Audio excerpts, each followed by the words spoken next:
বহু বছর আগের কথা। রূপনগর নামের একটি গ্রাম ছিল। সেই গ্রামের একটি গরিব মেয়ে ছিল। নাম ছিল তার টুসি। টুসির বাবা মা কেউ ছিল না।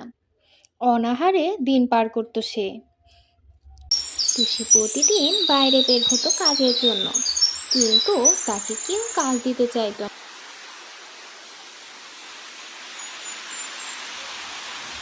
কাকিমা, আমাকে একটু কাজ দিবে?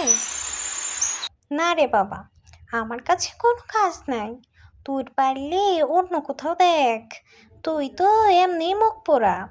তোর জন্য গ্রামের যদি অন্য কারোর ক্ষতি হয়ে যায়। যখন জন্মগ্রহণ করছিস তারপর পরই তো বাপ মারে খাওয়াইছিস, এখন আবার আমাদেরকে খাওয়াইতে আইছিস। এভাবে টুসিকে অভাগা অলক্ষ্যে মুখ পোড়া বলতো সবাই।